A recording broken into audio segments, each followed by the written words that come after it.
Vamos tomar as Escrituras, vamos tomar o livro de 2 Timóteo, segunda carta do apóstolo São Paulo a Timóteo, capítulo 4. Nessa noite eu quero falar um pouco sobre intolerância.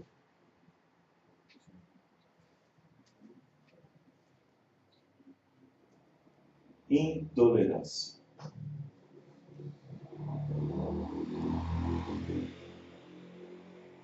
A palavra intolerância vem da palavra intolerante. Mas vamos ver se existiu intolerância na Bíblia. 2 Timóteo 4, verso 1. Conjuro-te, pois, diante de Deus, do Senhor Jesus Cristo, que há de julgar os vivos e os mortos na sua vinda e no seu reino. Que pregues a palavra, instes a tempo e fora de tempo, redarguas, repreendas, exortes, com toda longanimidade e doutrina, porque virá tempo em que não suportarão a sã doutrina, mas, tendo comichão nos ouvidos, amontoarão para si doutores, conforme as suas próprias concupiscências, e desviarão os ouvidos da verdade, voltando às fábulas. Mas tu, sê sóbrio em tudo, sofre as aflições, faz a obra de evangelista, cumpre o teu ministério. Senhor Deus, aqui temos a tua palavra e pedimos ao Senhor que nos abençoe, que tire de nós, do nosso meio, tudo que é contrário, qualquer espírito que venha rondar, que venha desvirtualizar, que venha trazer, talvez, alguma inquietação, alguma deturpação, alguma variação, talvez mexer com os sentidos das pessoas para torná-las longe do objetivo de Deus, para atingir, através da tua palavra, as nossas vidas. Que todo o mal que se sobrecarrega, que está aqui envolvendo as pessoas, que esteja envolvendo ao coração, a alma de alguém, o espírito de alguém, a mente, a cabeça, o coração, todo espírito contrário agora, em nome do Senhor Jesus Cristo, seja expulso agora, no poder da tua palavra, e através do teu santo e glorioso nome, que o manto da justiça, que cobre-nos com teu Espírito Santo, seja a nossa cobertura nessa noite, no nome do Senhor Jesus, o mesmo ontem, hoje e eternamente. Amém. Os irmãos podem se assentar. Louvado seja Deus.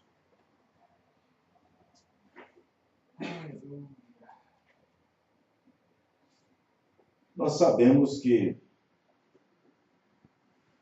a era de Laodiceia, essa era que nós estamos vivendo, que por sinal está terminando, acabando, porque quando tudo terminar, quando tudo acabar,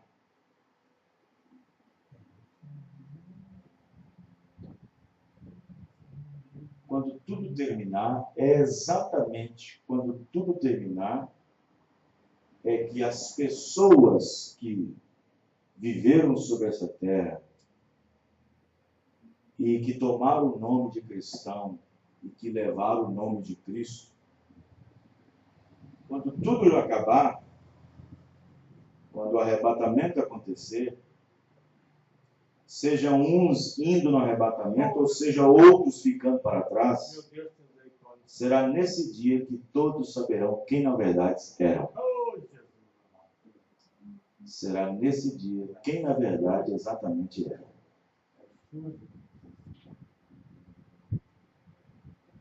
Será exatamente quem na verdade era.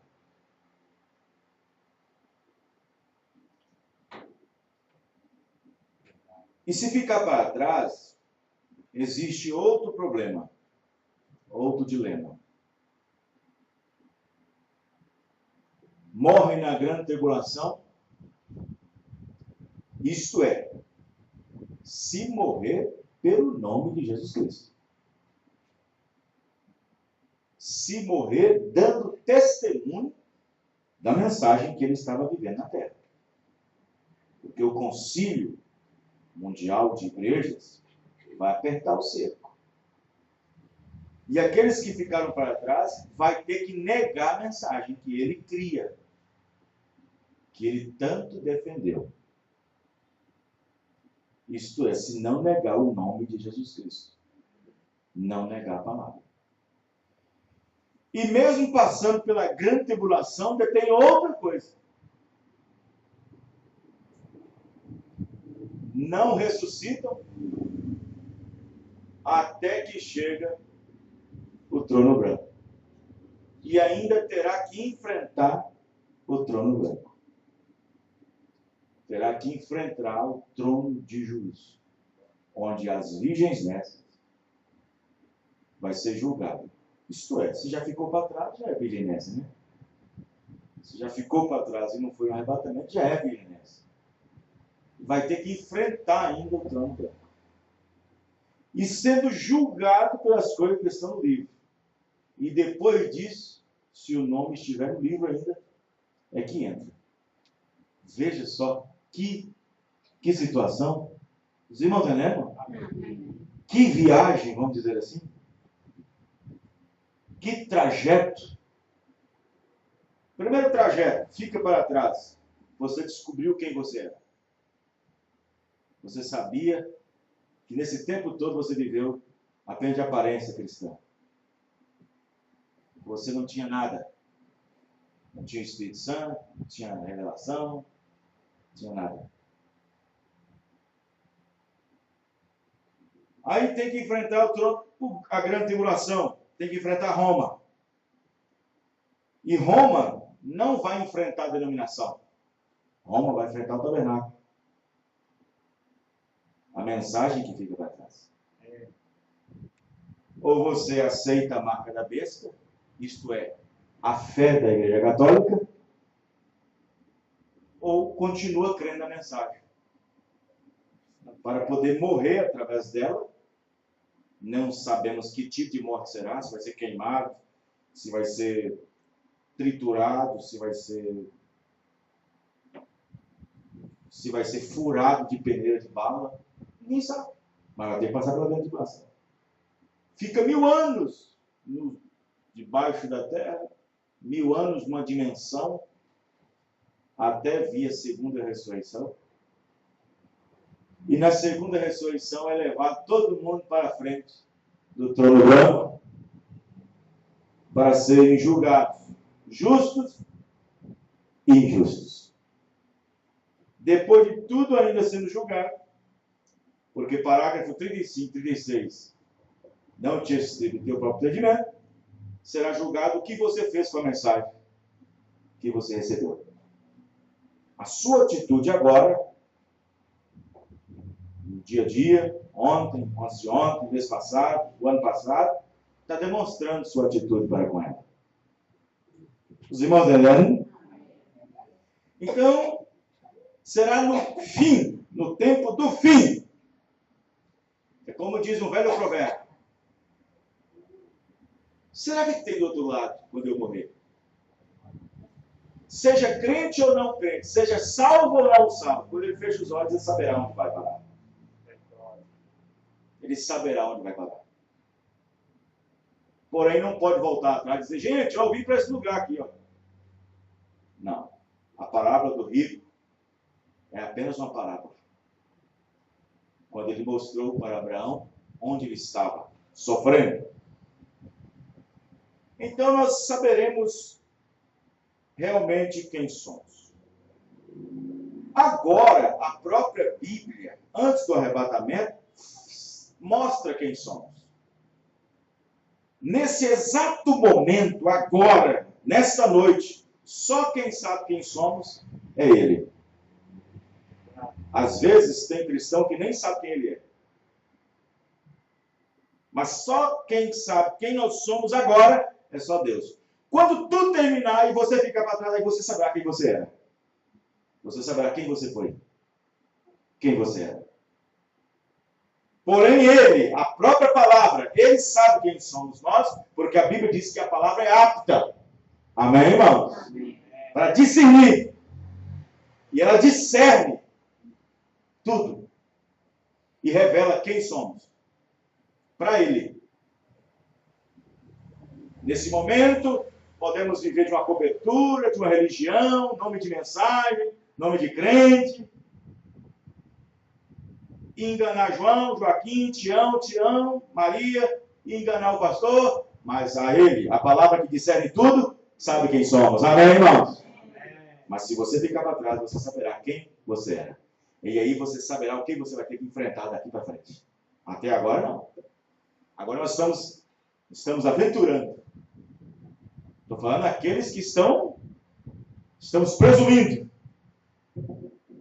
Mas os que estão em Cristo sabem onde está parado. Amém, irmãos? Os que estão em Cristo. Não é os que estão no tabernáculo, não. Não é os que estão no tabernáculo, os que estão em Cristo. Sabe onde está.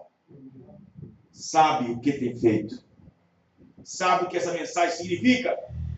Sabe o que esse Deus significa. Sabe o que essa mensagem significa. Aí vem a expressão paulina de Paulo para Timóteo.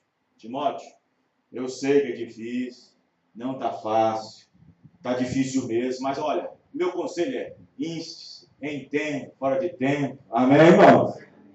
Está difícil, cara. Está difícil, Timóteo, mas olha, insista em tempo, fora de tempo, redaga, repreenda, exorte, com toda a longanimidade de doutrina. Porque vai chegar um tempo que eles não vão suportar mais esses tipos de pregação. Não vão mais suportar esses tipos de sermão.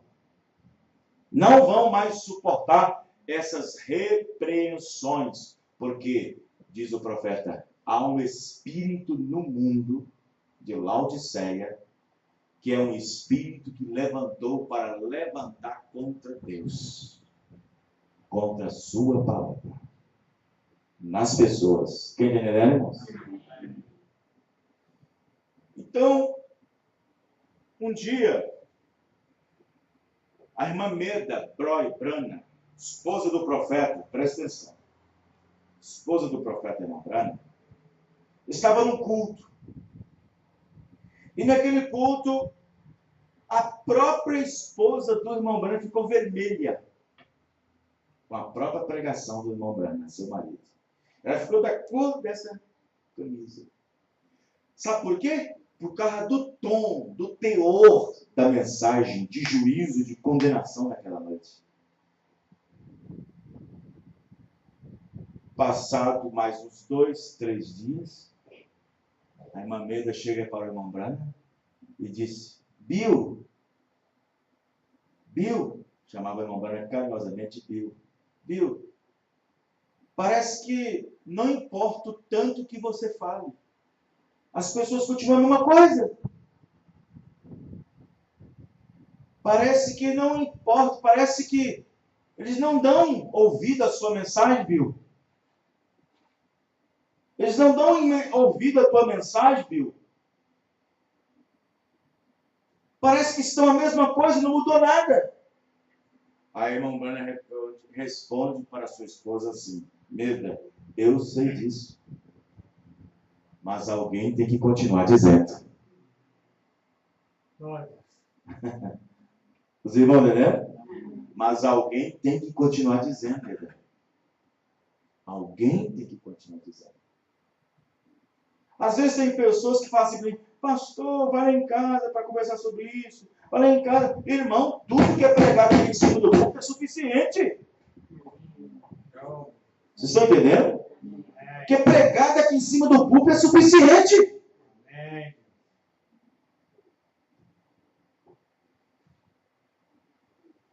Sabe? Não é tempo mais de brincadeirinha, de ficar com essas coisinhas, essas chocarrices, essas meninices. Sabe? Isso é condição de gente que não chegou a lugar nenhum ainda. As mensagens que são pregadas aqui em cima já é o suficiente para nós ter uma posição na nossa vida, para nós saber o que nós queremos. Aí a irmã Meda disse assim, Bill, parece que você não está adiantando o que você está pregando, Bill, porque as pessoas continuam a mesma coisa. Isso há 60 anos atrás. A irmã Brana disse, eu sei, querida, eu sei muito bem disso, mas alguém tem que continuar falando. Alguém tem que continuar falando. Alguém tem que continuar indo contra essas coisas. Então observe bem que o irmão Brana pregou a mensagem intitulada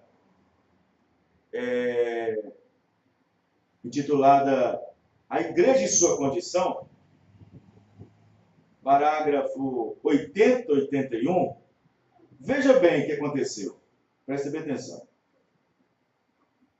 80 e 81.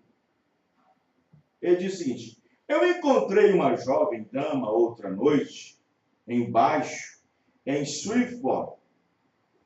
Bill e eu saímos para um lugar para comprar um sanduíche depois do culto haver terminado. Uma linda mocinha chegou ali, provavelmente adolescente, ou possivelmente 20 ou 4, ou algo como isso, bem vestida. Olha, bem vestida. Ela se assentou e eu notei que ela continuava examinando de lado a lado dessa maneira. Eu somente continuei comendo. Depois de alguns minutos, uma senhora chegou. Ela disse, como vai você? Falou com ela. E eu conheço a senhora, que era a irmã Davis, ali de baixo. E ela e uma outra senhora do Tabernáculo da Vida. E eu as conhecia bem. E ela veio do outro lado e falou comigo e se foi. Então a jovem assentada do outro lado, ela disse, irmão Brana, olha, é o seguinte, ele foi para uma lanchonete, assim que terminou a mensagem, e foi comer um sanduíche junto com seu filho, Filipão. E nessa lanchonete, eu posso até ver o quadro, é uma lanchonete também que os irmãos também, pessoas da igreja também iam comer lanche depois do culto. E estava essa senhora, a irmã Davis, e estava essa outra senhorita, também lá, comendo o lanche, mas toda inquieta, sentada no banco. Vai para lá, vai para cá, vai para lá, vai para cá. Toda inquieta, talvez mexendo no cabelo, insinuando, fazendo insinuações, aquela coisa toda. Como tem essas mocinhas que ficam o tempo todo mexendo no cabelo? Ela disse, irmão Brana, esse culto nessa noite foi uma bela mensagem hoje. Eu disse, obrigado. Como vai você, irmã? Eu disse, muito obrigado. Você é um membro aqui do Tabernáculo da Vida? Ela disse, eu sou. Eu sou. Ela disse, eu sou. Ela disse, você sabe, irmão Brana, eu poderia ter cantado no coral, porém eles fazem uma restrição ali dentro. Ela disse, eu tive tantos anos de treinamento vocal e tudo, disse, eu cantava solos e cantava certas coisas, disse, porém, eu não pude cantar, porque eles têm ali uma restrição ali, de que nenhuma mulher usando pintura pode cantar no coral. Eu disse, bem, irmã, louvado seja Deus pelo tabernáculo da vida. Ela disse, bem, irmão Branham, eu lhe digo, irmão Branham, eu sou uma cristã. Eu disse, então, irmã, se você é, vá para casa e lave o seu rosto com tudo que você arranjar. O irmão Branham não era intolerante. Amém, irmãos? Não era intolerante. Agora, quantos de nós somos em casa, com filho, com filha, com esposa? Quantos? Quantos de nós somos? Quanto de você é? Aí você fala assim, o irmão Branham, será que o irmão Branham tinha medo de perder a amizade que acabava de fazer com essa moça? Gente, talvez ela nunca conversou com o irmão Branham. E a primeira conversa que ele conversa com ela é essa. Os irmãos dela, né, irmão? É porque ele não tinha compromisso com as pessoas, irmãos. Primeiro lugar, Deus, depois as pessoas. E se o irmão Branham disse, e se eu amo você, eu devo dizer a verdade. E por isso que eu amo vocês, ele diz, é porque eu digo a verdade. Amém, irmão? Se eu não os amasse, eu apenas diria qualquer coisa sobre essa moça. Ele diria qualquer coisa. Tudo bem, irmã, continue vindo na igreja, continue firme. Qualquer dia desse, quem sabe, eles repensam seu caso e deixa você cantar. Os irmãos entenderam? Não. Vejam bem. Vá para casa e lave seu rosto com tudo que você arranjar. E eu disse, você quer dizer para mim que você permitiria tal coisa como essa? De usar um pouco dessa velha coisa na sua face? Menina, eu não te conheço, mas eu posso provar para você que isso vem do diabo. Tá vendo? Irmão Branham não conhecia ela. Ela apenas uma frequentadora do tabernáculo da vida. Mas o profeta não omitiu a verdade para ela. Amém, irmãos? Não omitiu a verdade para ela. Não omitiu. Sabe, eu acho, o profeta irmão Branham chamou alguns pregadores como se fossem pregadores de galinha de granja. Porque às vezes nós ficamos procurando palavras no dicionário para ver como é que eu falo com você. Eu devo me cuidar de como falar com o irmão. Eu devo procurar as palavras certas para falar com o irmão. Eu devo saber como eu chego nela, como eu chego nele para falar isso. Irmão do céu. Você acha que Micaías ficou preocupado? Você acha que Micaías ficou preocupado? Deixa-me ver aqui no dicionário quais as palavras que eu vou dizer para Acabe. Deixe-me ver aqui no livro quais as palavras que eu devo me arranjar com os 400 profetas. Ele disse, o que Deus pôr na minha boca eu falarei. Amém, irmão? Amém, glória. O que Deus pôr na minha boca eu falarei. Um dia alguém chegou para o irmão Branham e falou assim, irmão Branham, com essa mensagem o senhor vai entristecer o espírito das pessoas. Ele disse, todo espírito que deve ser entristecido pela palavra, deve ser entristecido. Amém, irmão? Esse é o profeta. Esse é o profeta. Descompromissado.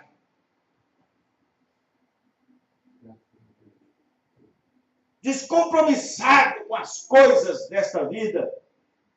Um compromisso apenas com a palavra.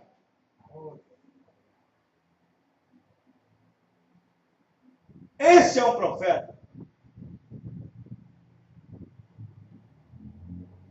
Micaías não ficou olhando no dicionário. Deixe-me ver o que eu devo falar. Tem gente que é assim. Não, vou evangelizar. Primeiro eu tenho que falar apenas que Jesus ama. Eu não posso falar por enquanto que Deus enviou um profeta. Eu não posso falar por enquanto que Deus enviou um mensageiro. Eu não posso... Gente, pelo amor de Deus. Não posso falar essas coisas. Não posso falar que Deus enviou um profeta. Não. Meu irmão, Deus não está preocupado com isso. Deus está preocupado com o eleito, irmão. O eleito. O eleito, irmão. O eleito. O eleito não se importa quando é corrigido. O eleito não se importa. Pelo contrário, o eleito, ele agradece. Amém? Amém. Ele agradece. Um bom filho de verdade, que sabe quem é seu pai. Porque tem filho sendo corrigido por pai que fuma, por pai que bebe, querendo pôr moral no filho. Por pai que anda bêbado, caindo para lá e para cá, por pai que anda discutindo com a esposa na frente dos filhos, e quer pôr moral no filho, quer pôr moral na filha. Quer doutrinar o filho, doutrinar a filha. Mas um verdadeiro pai, um verdadeiro filho que tem um pai, que sabe quem é seu pai, sabe a posição do seu pai, ele recebe o conselho, ele apanha até rindo. Amém, irmão? Amém. Ele apanha até rindo do seu pai.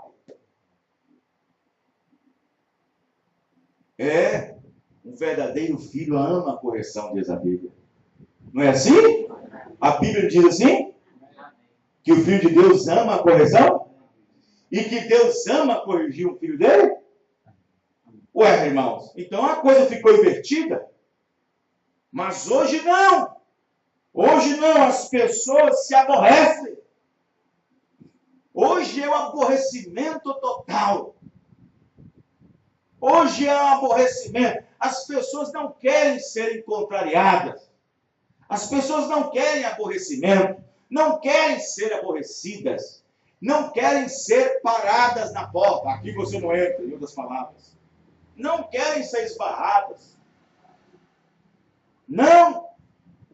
Hoje, as pessoas, além de estarem erradas, elas ainda se aborrecem por falar do seu erro. Como, por exemplo, um homem em São Paulo matou um vigia porque ele ficou aborrecido porque o vigia chamou a atenção dele por ter colocado o carro na vaga de idosos.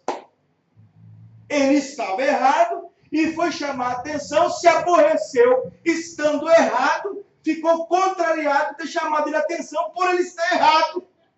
E hoje é o mesmo espírito que está atingindo as próprias pessoas, assim chamadas de cristãos. Se aborrece quando se chama a atenção, se aborrece quando corrige. Quando fala alguma coisa, o espírito já levanta. O espírito já assume o papel. Esse é o papel de Laodiceia. Como eu disse para minha esposa, se os irmãos não vigiarem, essa unção que está sobre o mundo, a unção de Laodiceia, que está sobre as mulheres e que está sobre os homens, vão pegar homens e mulheres da mensagem. Em alguns pontos já pegou, em alguns pontos já está até atuando. Meu Deus.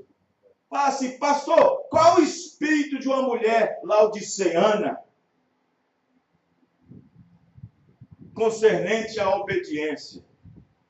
É simples. O espírito de Laodiceia diz, obedecer marido? Que nada. Ele que tem que comer na minha mão. Esse é o espírito de Laodiceia. É o espírito mundano de Laodiceia. Tem mulher na mensagem casada assim, não aceita obedecer seu marido. Ela está no espírito de Laodiceia. No espírito de Laodiceia. A Bíblia diz que as mulheres devem obedecer seu marido ao Senhor, como no Senhor. Agora, é claro que existem muitos crentes, até da mensagem, casados, homens casados, que não estão no Espírito do Senhor, que não estão no Senhor e quer que sua esposa obedeça. Oh, meu Deus. Os irmãos estão entendendo?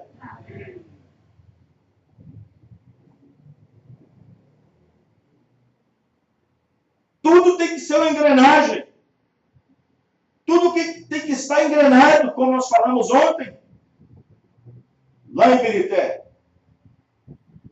Para Deus me abençoar, eu tenho que estar na bênção primeiro. Amém, irmão? Que bênção é essa, pastor? Na palavra.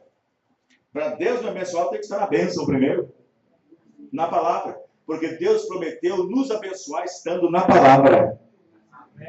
Deus prometeu repreender o devorador estando na palavra. Deus prometeu nos abençoar na palavra. Deus nos prometeu nos proteger na palavra. Deus prometeu que iria colocar um anjo ao nosso redor se nós temessem. Amém, irmão?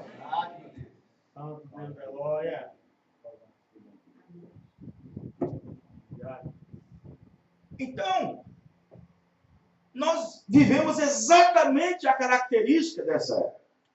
As pessoas não querem. Elas não querem ser atrapalhadas. Elas não querem ser questionadas.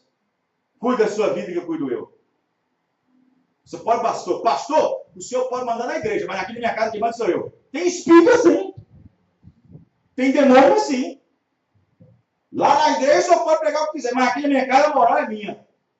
Aqui o senhor vem dar conselho. Tem demônio assim. Tem demônio dessa maneira. Você acha que não tem, não? Tem. Aí, o pastor traz uma mensagem dentro da igreja, na igreja, no culto, uma mensagem. Aí chega em casa, o quarto está todo diferente. Talvez a esposa ou o marido. Vamos pegar o marido. Vamos pegar a esposa. A esposa fala assim, ô querido, mas você não viu o que o pastor disse? Ah, ele disse na igreja, aqui quem manda aqui é outra coisa. É um demônio. Vamos pegar o marido, ô meu querido, ô querida, o pastor disse, você viu o que o pastor falou? Não, lá na igreja, é um demônio. Aqui é outra coisa. É um espírito.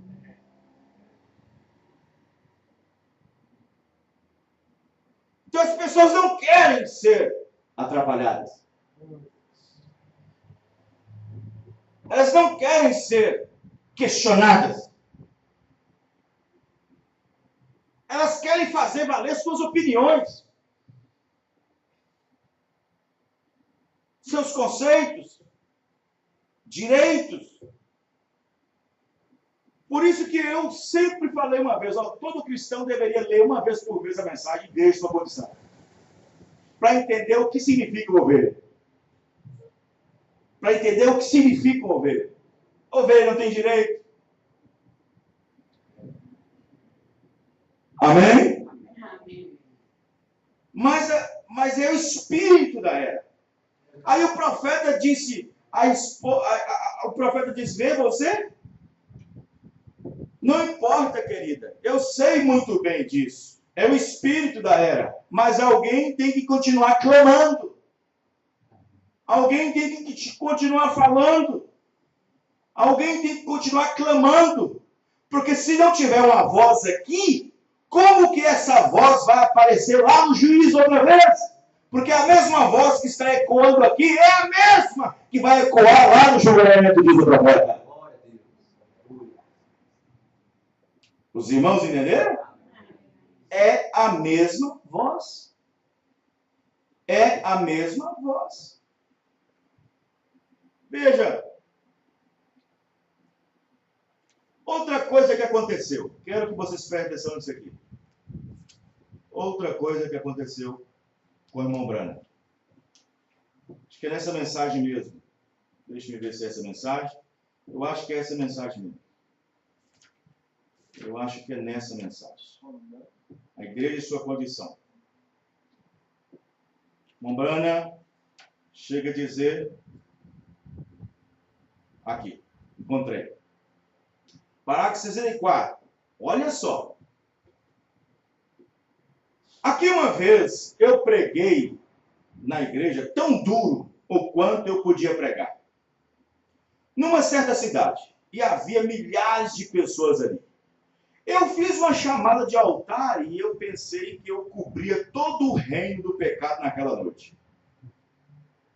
E eu cobria tudo que eu podia pensar. Nessa noite, depois que o culto terminou, uma mocinha, muito pedante, se aproximou. Sabe quando Quando a Bíblia fala, uma humana fala pebete, essas mocinhas espiritadas. Queixinhos levantados, toda assanhadinha, toda assanhadinha. Vai para o culto só para mostrar a roupa nova. Vai para o culto só para fazer passarela. Vai para o culto para atrapalhar. Levanta e sai, levanta, vai no banheiro, volta de novo, aquela hora. Vai chamar atenção. É um espírito. E eu fiz uma chamada de altar e eu pensei que eu cobria todo o reino do pecado. Eu cobria tudo o que eu podia pensar. Nessa noite, depois que o culto terminou, uma mocinha muito pedante se aproximou. Ela disse, bem, irmão Brana, eu certamente estou alegre nessa noite por o Senhor não ter me atingido. Não ter me atingido nessa noite com a mensagem. O profeta disse, bom, então você é uma cristã verdadeira? Então você é uma verdadeira cristã? Sim, irmão Brana, nessa noite o Senhor não me atingiu em nada. Eu disse, bem, eu estou feliz, irmã, de ouvir isso. Você deve ser uma dama verdadeira. Você deve estar perto do reino de Deus. E ela logo se transtornou quando eu disse isso. É como você elogiar, né? Você elogia e depois você vem a... Você não pode elogiar. Você elogia, você acaba elogiando, depois passa, você acaba ficando entristecido. Tem coisa que você não pode elogiar muito. Os irmãos, né? Você elogia demais, aí acaba você se envergonhando depois. Você acaba ficando... E ela recebeu o elogio do irmão Brana. E quando ela ouviu aquilo, ela ficou toda transtornada. Uma outra pequena mulher, dama, que estava ali de pé, eu disse, a senhora conhece essa mulher? Disse, sim, conheço, irmão Brana. Eu disse, ela deve ser uma verdadeira cristã, não é? Disse, irmão Brana, olha, uma coisa, o senhor falhou em atingir essa noite. Irmão Brana, isso foi o mexerico, irmão Brana. Ela é a chefe das mexeriqueiras desse país. Ela é a chefe das mexeriqueiras dentro da igreja. Aí o profeta disse, vê você? Porém, quando você vê uma dessas coisas, não importa se o pregador atinge isso em cheio no púlpito ou não. Quando você vê essas coisas carnais do mundo, enquanto você é intolerante com elas, você está longe de Deus. Os irmãos, né? Enquanto você é intolerante com elas, você está longe de Deus. E eu falei aqui outro dia passado, gente, a amizade não te leva para o céu. Afetos não te levam para o céu. É uma coisa individual. Paulo chegou a dizer que nós devíamos seguir a paz com todos, isso é verdade. A Bíblia diz isso. Mas você não vai levar amizade. Amigos não vai te levar no arrebatamento. Você fica preocupado. Você, olha, nem irmãos vai te levar você na empurrar. Nem o pastor te levará. Nem o pastor, nem o diácono, nem o presbítero, nem ninguém te levará no rastro. É só o Espírito Santo que te levará no arrebatamento. E aí, não importa se é seu pastor, se é seu irmão, se é sua irmã, se ele está na mensagem ou não, se ele toma ceia no mesmo prato que você toma, se você lava o pé, se você é intolerante com ele, diz a Bíblia. Se você vê um irmão na rua, não na igreja, na rua ou em algum lugar, vê ele fazendo alguma coisa, vá até ele. Não, ele é meu irmão, ele é boa pessoa, eu não posso fazer isso, não. Isso é ele com Deus. A Bíblia diz para você ir até ele.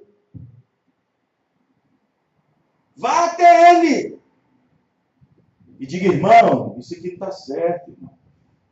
Isso aqui não está certo. Eu vi o senhor está fazendo isso aqui, isso aqui não está certo, irmão. Aí a Bíblia diz, se ele te ouvir, ganhaste teu irmão. Mas se ele não te ouviu, volta e busca mais um. Leva 2. Diga, irmão, eu vim aqui, falei com você, e você está de novo fazendo isso, irmão. Agora eu vim com mais uma testemunha. Se não ouvir os 2, volta para a igreja, diz para o pastor. E ele vai tratar do caso da igreja. E se ele não acertar, depois disso, excomunga ele, vamos dizer assim. Tenha ele como republicano, um pegador.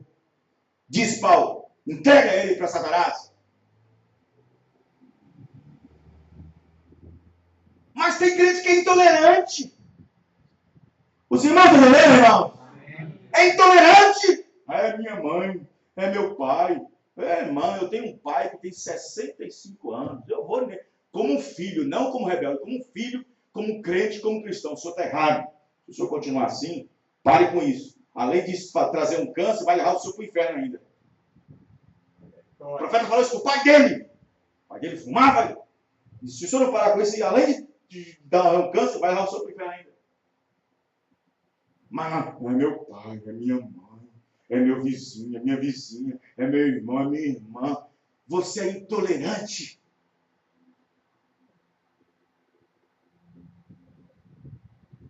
Tem gente que é intolerante até no evangelismo. Até no evangelismo é intolerante. Prova, pastor, provo. O profeta diz, como que você consegue ficar 5 minutos conversando com alguém e não conversar sobre ele, sobre Cristo? Ele disse, eu não consigo ficar 5 minutos sem falar para ele de Cristo. Amém, irmão? Intolerante até no evangelismo, intolerante até na evangelização.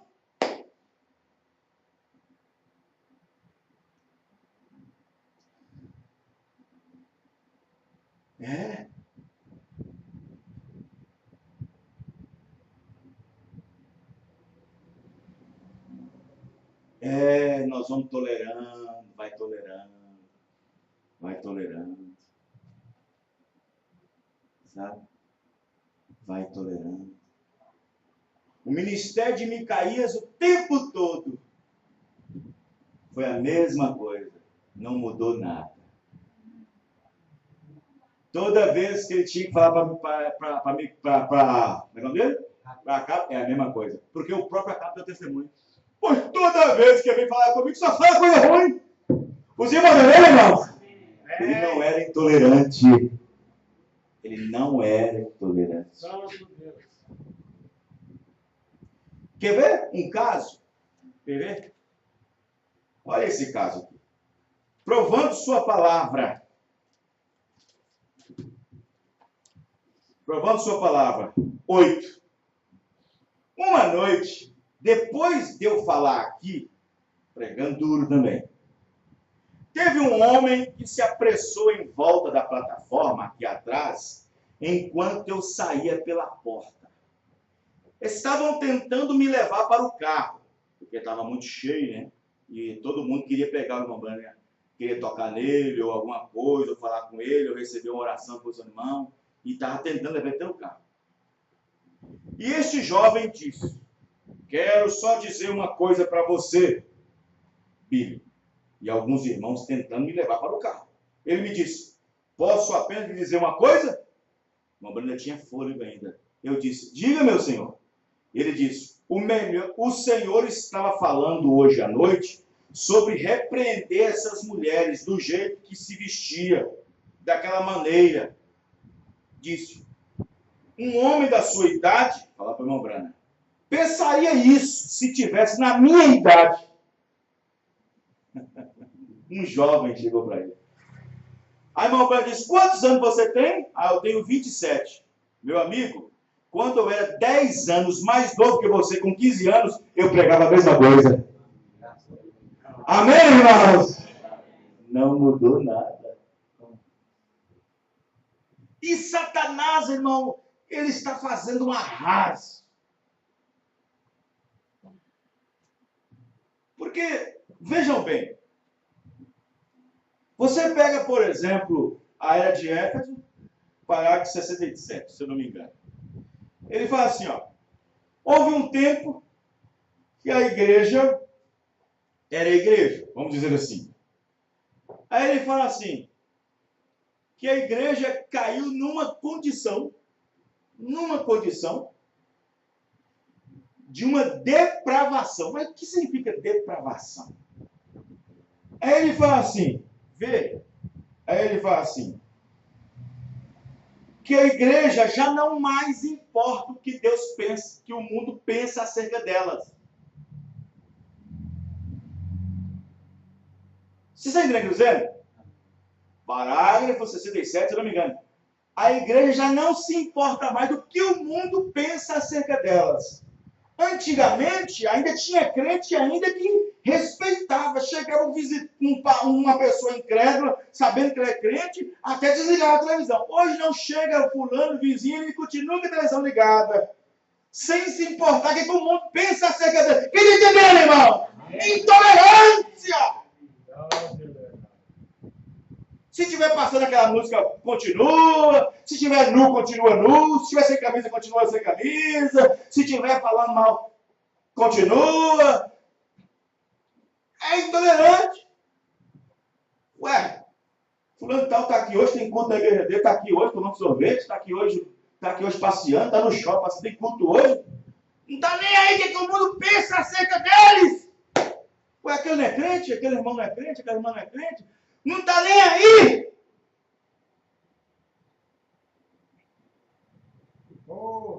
Antigamente escondia um pouquinho ainda. Não, intolerante. Antigamente, é como diz o profeta, não permitimos que nossos filhos fossem ao cinema. Mas agora colocamos dentro de casa uma televisão. Não precisa mais ir para o cinema. Os irmãos entenderam, irmão? Intolerante! Seu filho faz um erro em casa, passa a mão na cabeça. Intolerante! Corrija! Diz, faz o que a Bíblia diz, amém, irmão?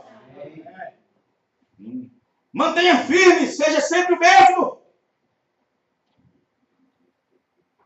Aí o profeta vem e diz assim na mensagem de Éfeso: vê, já não pensam mais do que o mundo pensa que deve. Muda seu modo de vestir, muda seu modo de falar e começa a fazer coisas que antes, originalmente, não faziam. Essa é a condição da igreja. Correto, irmãos? Irmãos.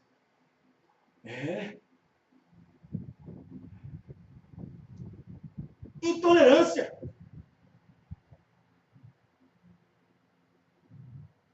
Intolerância. Santo Deus da glória.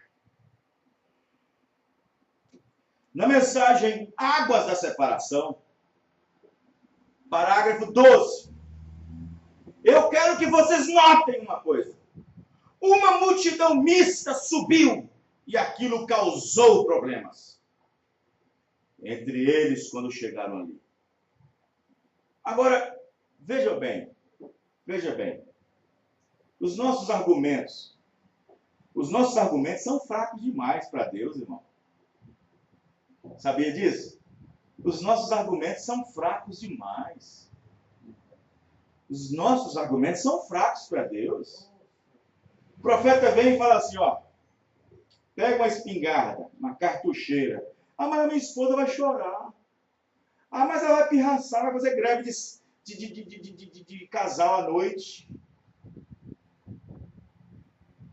Ah, minhas crianças vão chorar. O profeta diz, pega a espingarda, dá um tiro nela. Mas e o Chaves? Mas e o pica-pau? E aí? É muito fraco nossos argumentos diante de Deus. Quem está entendendo, irmão? É muito fraco. Mas e os 10 mandamentos da Record? Muito fraco.